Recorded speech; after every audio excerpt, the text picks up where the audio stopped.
my fellow fighters, and the people of the world. I do not know if you guys remember the video I did exposing that some people are trying to link the CIC's wife, Madam Mantwa, to this whole Mkhwanazi Saga issue because she said she allegedly shares the same surname with one of the guys involved in this whole thing.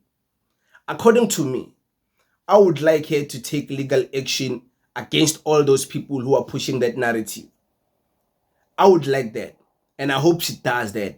And I'm sure she's thinking about doing that. And if she is, she should go ahead and she should not play. Because they were lying about her. They were lying. It's fine, they can lie about her husband. But it has nothing to do with her. Why did they include her? So she should take some legal action against those people. And I just want to give it a shout out, Shout out to the CIC's wife, because this woman, she's willing to stay with him even though this man has been through what he has been through. What the CIC has been through, many men have been through it. But their partners, their wives, their women, they were never there to stick with them. They were never there to stay their position. Of course, there's plenty of men who have women like the CIC, who stay the position, who defend them, who remain taking care of the family, who make sure that the kids are well protected. The dignity of the family is well secured. The woman is not out there trying to be famous, trying to be creating a brand, trying to be out there in the world like competing with men. She's comfortable remaining in her femininity and taking care of the home and the kids. And I believe as much as we celebrate women who decided to do the latter, decides to go and be independent and do things for themselves, we should also give the same equal respect and equal applause to the women who decides to do something opposite to what the other women do. Because as much as the today's woke society doesn't wanna accept that women are built for what these other women on this side are doing, taking care of children, taking care of the family, making sure the family dignity is preserved, not being online promiscuous, not being online showing your bodies, you're trying to be a brand, and your husband is also a brand, you have your own opposing opinions and you make them loud in public, they oppose your husband. It's like some women don't want to do that, and we should applaud and give equal respect to those women. They are the ones who are taking care of families. They are the ones who raised us. They are the ones who raised our kids. They are the ones who raised the strong, brave generation to go to the future. So we should also give them respect. The amount of respect we give to female feminist, independent, single women, we should also give it to women who decide to do something else and take care of the family and have a husband and get married, and we should. And shout out to all those women. They don't get equal respect in society. And it's not that they don't get it from men. The worst part is that these women, they don't get that respect from fellow women. They don't get it from men. Respect all types of women. In fact, to be blunt, maybe not me, but majority of men in society, I respect all women, and many men respect many women. But there's men, amachita, some maybe we can say boys, maybe grown boys, small boys, or maybe men. They don't respect the other women, the independent, single, promiscuous type of women. Most men don't respect those. But in society, we are told those are the women we should celebrate the most. No, we're not going to do that. We're going to celebrate the women who create kids, who make sure the next generation is preserved, is safe, who give birth to the next future. We are going to respect those women more, if not as equal. And nobody's going to tell us otherwise, because they deserve the respect. Can't tell us those women are valueless, they don't know what they believe, hey, they must be independent and single. For what? So they can be single mothers, so they can go and work and be single alone. There's no one else helping them.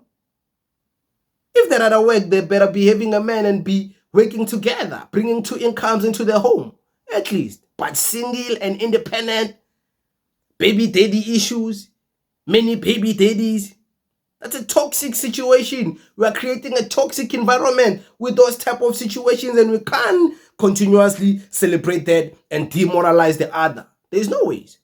So shout out to all the women doing that, man. But back to the CIC's wife, she must go take those people to the cleaners for trying to taint her name, man.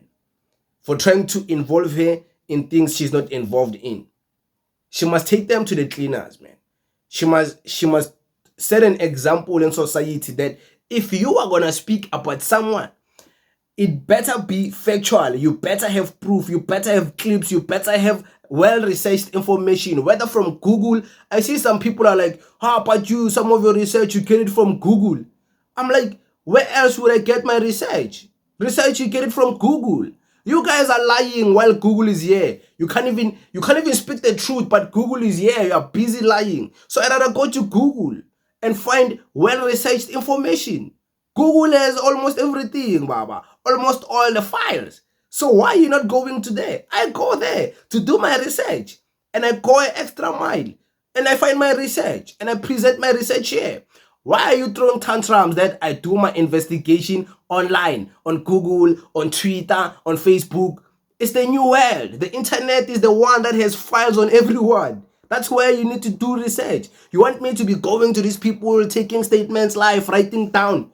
I don't have that time. Everything is documented online.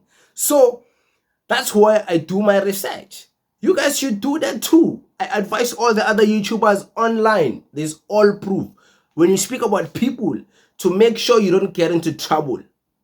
Doesn't matter how much you want to be loud. Doesn't matter how much you want to hate someone. At least hate them based on something that is real. That's what I do. I present facts. I present information that is in public. I don't come up with stories from in public stories. So that when maybe they try to come at me, I will tell them there's the stories online. I read it on the news. I read it on the news. I read it there. There's it there. It says this about you. There's your pictures here. So I'm not the first person. I'm speaking in third voice. So you have nothing on me. I'm reporting stories like a news. So yeah, everyone should do that. You must be factual before you speak about people. And everyone who lies about other people, they must face the consequences. Whether you apologize, you delete that video, and then because you were lying, you delete it. Or you apologize to that person in public. Yes. The same Flo Shiwambo. He apologized, right? To Ntamulondlela. When he realized, Yazin, maybe I was wrong. Or maybe I was right, but I did not have enough information, enough proof to take this man down using these allegations of... He had to apologize. That's the way to go. Because if he showed us the picture, a video, there was no need for him to apologize, right? Because we're going to be all like, there is a video. What is he apologizing for? There is the proof. So guys, we should live in a world like that. But shout out to all the women holding the men down, man. Some of us, we don't deserve. Some of many men don't deserve. Plenty of men out there, so but they still hold us down, whether it's our mothers, our daughters, our women. So shout out, man. Women are the blessing to this world, and I appreciate you very much. Thank you.